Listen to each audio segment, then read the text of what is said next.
Well, hello everyone, and welcome to tonight's show. And happy Wednesday.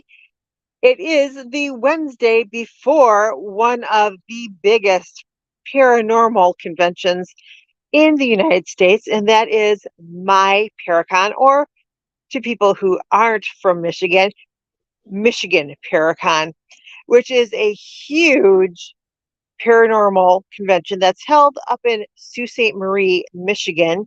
And they normally draw, at a bare estimate, around 1,200 people just for the event itself. And that's just paying like ticket, admission. That doesn't include the presenters, the vendors, and presenter wise, oh, do they have some good ones?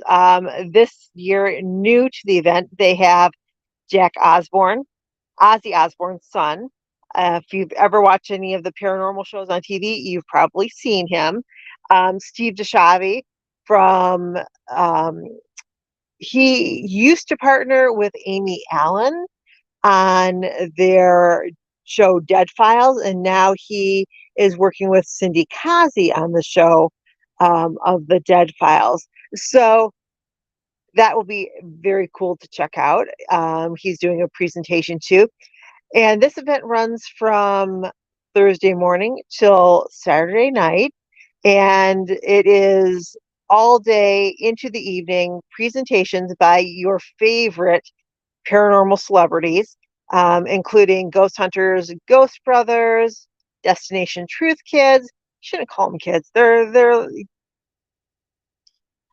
20s. So can't call them kids, but those of us who are a little bit older, we do call them kids, but no, they're grown adults by now. Um, so many cool people to go talk to and find out paranormal, stories from. So hope to see you all up there at my Paracon.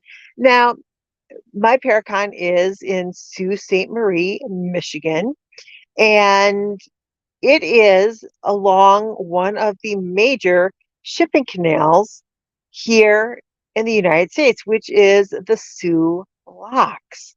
Now, the Soo Locks take you from Lake Superior, I believe she is the third largest freshwater lake in the world, to the St. Mary River, which feeds out into Lake Huron. And the reason I'm giving you this information is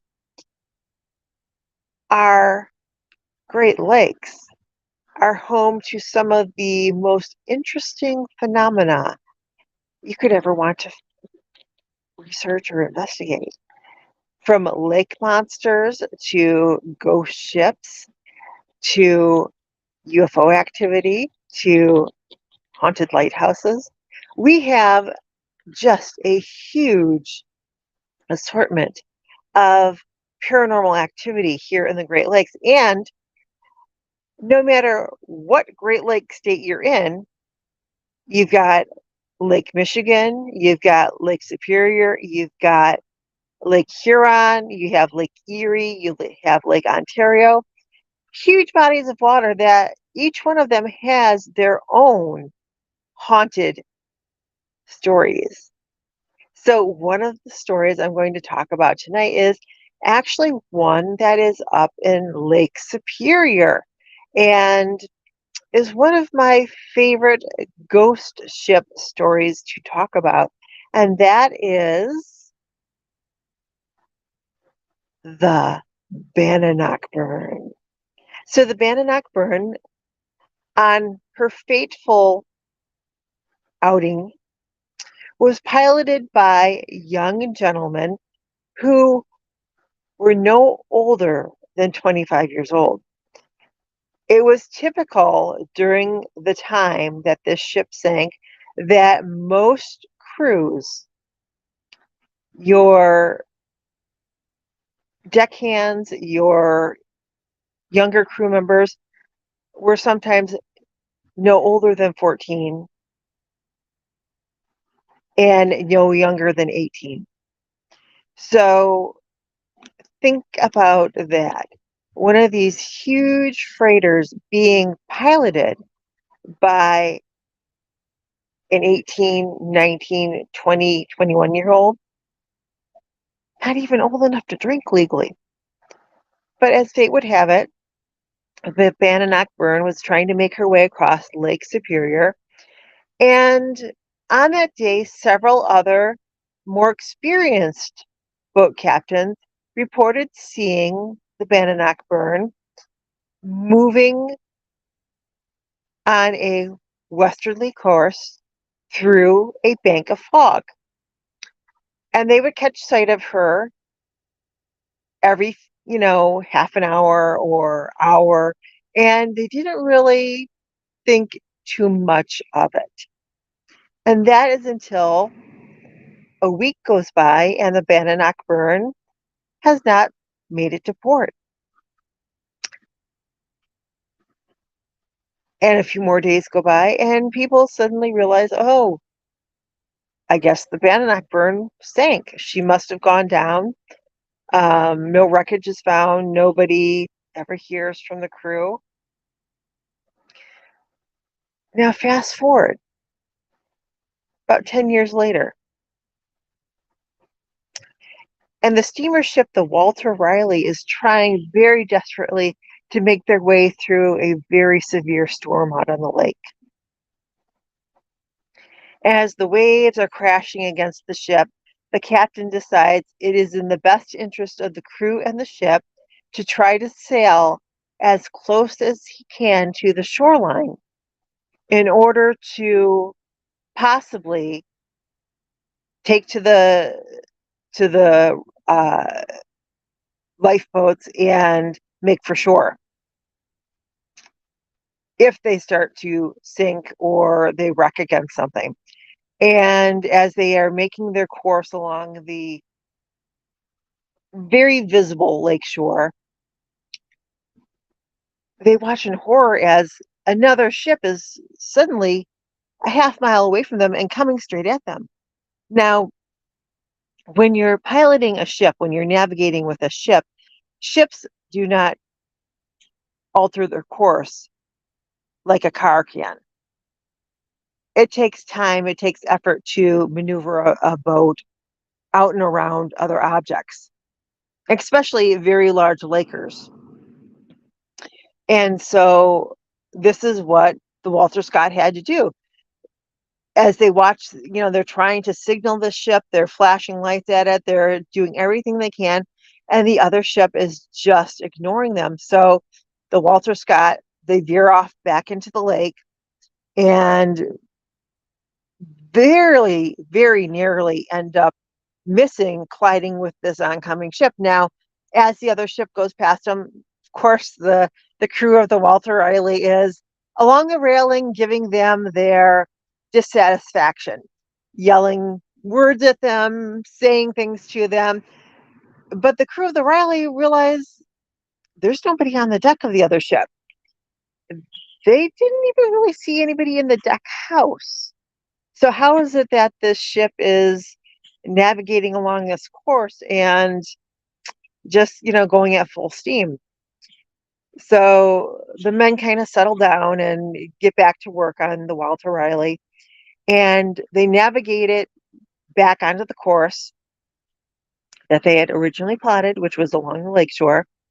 And they're making slow progress. It's a steamer ship, which means they have to keep steam going in that engine, which means that the engine has to stay hotter than the cold waters and atmosphere around it. So they're trying to get, steam going, and they're having a struggle through the troughs and valleys of the waves. But they get back onto their course and they start to make their way back through the course that they wanted. And as they're just starting to make progress, one of the crew spots another ship coming at them. And the captain's like, oh, come on, this is ridiculous. Why? Why? This is just stupid. And the other ship is coming closer and closer. So once again, because they're sounding their horns, they're ringing their bells, they are, flashing all their lights, and just no response from the other ship. So the Walter Riley again veers back out into the lake, and within minutes, this huge ship is coming to pass by them, and they realize, wait a minute, that's the same ship that just passed us. And what is wrong with this captain? How did they circle back around in a storm and now are coming directly at us again? This is just inappropriate behavior. And so the captain tells the deckhands, I want you to find out who this ship is, and we're going to report them when we get into our port. So the crewmen go, and they're standing along the railing, and they're yelling at the other ship. And this time, as the ship passes by, the men on board clearly see the word Bannockburn written on the side of the ship. And it's at this point that they start to mumble amongst themselves. Bannockburn, Bannockburn, Bannock. That ship's been missing on the Great Lakes for over 10 years now. And they quickly go in and tell the captain. Well, by this point, the larger ship has passed by them, and the crew of the Walter Riley hears a huge explosion behind them. And everybody, including the captain, rushes out to the railing. They're looking behind them, and they can see the Bannockburn, or what was the Bannockburn, breaking up on a rocky outcropping that they had passed. Now, if that ghost ship, the Bannockburn, had not forced the Riley Scott off of their route, the Riley Scott would have ended up crashing on the rocks that the Bannockburn hit. So we don't know if the Bannockburn herself, with her young crew, met their end by crashing onto rocks, and that it's now their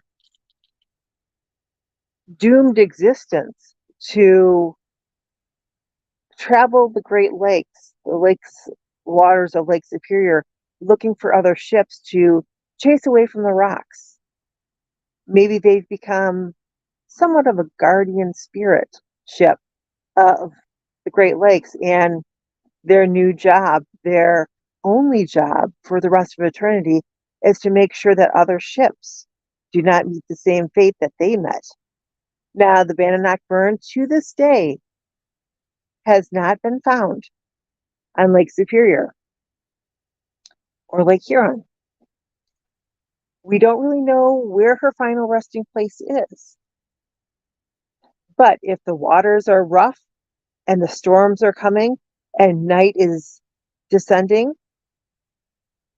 then ship captains know that they should keep an eye out for a large freighter coming at them, and to veer off into the safer course of the lake, because it just might be the Bannockburn chasing them off that route to save them from crashing on rocks. Now, that's just one of the many ghost stories, shipwrecks, strange information that I know about the Great Lakes. And I'll be telling you more stories over the next few episodes. But if you really liked tonight's episode, please, by all means, comment below and let me know if you want more information on ghost stories of the Great Lakes. If you want cryptid stuff, if you want UFO stuff, let me know, and we'll talk about it in a future episode. And whether it goes bump in the night, crawls through the sky, or flies, or swims in the waters, we'll be talking about it here. See ya.